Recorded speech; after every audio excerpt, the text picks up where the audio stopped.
Salutare! Am aici două servoelectrice de la CF Moto de 1000. Ok, am desfăcut toate șuruburile la carcasă. Acolo înăuntru se mai vede cele trei șuruburi de la cele trei faze ale motorului ăsta.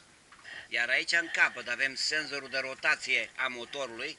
După ce am desfăcut astea trei fire de la motorul electric, care e un motor BLCD, deci brushless, curent continuu, mai desfăcem mufa asta care vine aici pe bord, aici, și vine de la senzorul ăsta din capăt, pe urmă mai desfăcem firul ăsta care vine de la senzorul ăsta de poziție și atunci putem să scoatem motorul afară. Deci ai desfăcut astea trei șuruburi de la senzorul ăsta, îl lasă meargă maxim înăuntru și atunci firul se lungește destul ca să poți tu intra aici, să scoți mufa asta de aici după bord.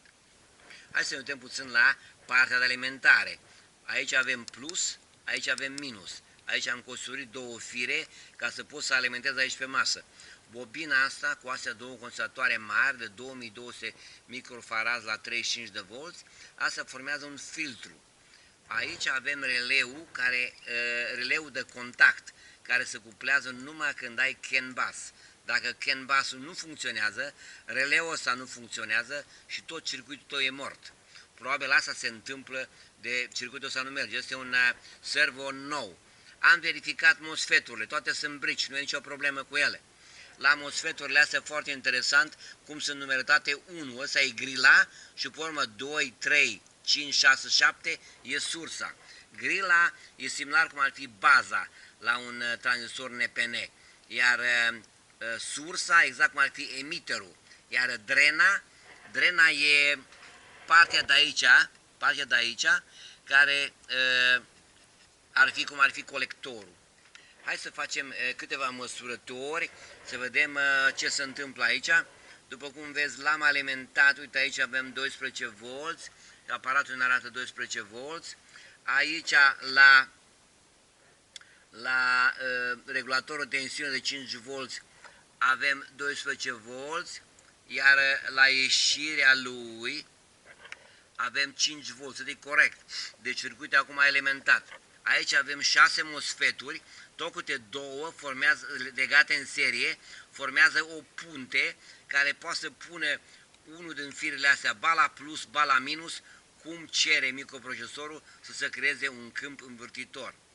Hai să ne uităm puțin pe spatele lui, mufa de tensiune de 12 volți, plus 12 volți, plus 12 volți, minus 12 volți, mufa de CAN bus, microprocesorul, MOSFET driverul și aici avem câteva circuite de amplificare a semnalului de la senzor. Din nou și aici avem două rezistențe de precizie. Când trece curentul până astea, pe ele apare o cădere de tensiune și microprocesorul știe cât curent intră în bobină. Ce ascuns sub mufa asta de la CAN bus este un alt switch la care i-am dat acum curent direct ca să meargă, altfel nu mergea. Dacă CAN bus-ul nu merge, nu ai curent aici, circuitul e mort. Probabil asta aici se întâmplă cu circuitul ăsta și e un servo nou. Am verificat MOSFET-urile, toate sunt brici, nu e nicio problemă, nu e scurt circuit nicăieri, doar că aici când vine semnalul de la CAN bus nu activează switch-ul ăsta care e aici sub borna de CAN bus și nu vine curentul aici la regulator și nici nu se închide releul ăsta ca să dea curent la circuit. Și cred că asta e problema. Din păcate nu putem merge mai departe, deoarece nu mă încumet să desfac severul pe aici, că sunt niște piese microscopice la care, crede-mă, nici nu vrei să te gândești să le dai afară. Mersi tare mult că v-ați uitat. Ceau!